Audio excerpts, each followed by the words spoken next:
শালানপুর ব্লকে প্রাণী সম্পদ উন্নয়ন দপ্তরের পক্ষ থেকে সোমবার সকালে বিডিও অফিস প্রাঙ্গণে মুরগির বাচ্চা বিতরণ করা হয়। শালানপুর ব্লকের মোট 9টি পঞ্চায়েতে মোট 816 ইউনিট মুরগির বাচ্চা দেওয়া হয়।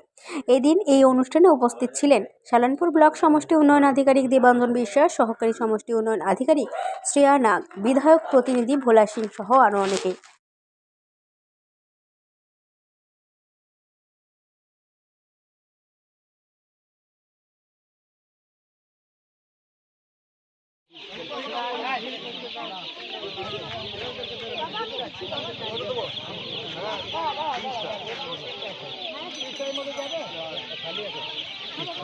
একটু সব দিয়ে দিয়েছি ভাবতে রাখা।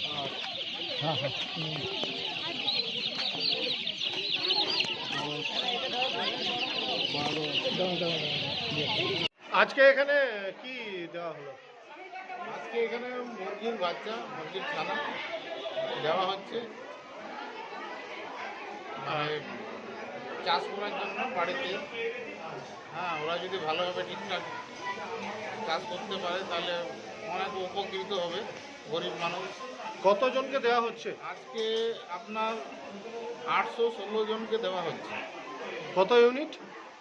ইউনিট হচ্ছে 816 ইউনিট, পার ইউনিটে 10টা করে দেওয়া হচ্ছে। আপনার নাম? আমার নাম সুরেন্দ্র মুর্মু। আমি এই প্রাণী দপ্তরের কর্মাধ্যক্ষ। মুরগির বাচ্চা দেওয়া হচ্ছে। কত পরিমাণ রয়েছে? 816 ইউনিট। আচ্ছা, কতজনকে দেওয়া হচ্ছে মোট?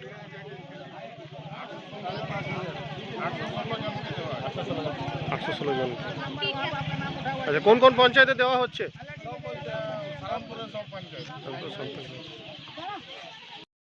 শালানপুর থেকে সঞ্জয় যাদবের রিপোর্ট, 99 নিউজ বাংলা।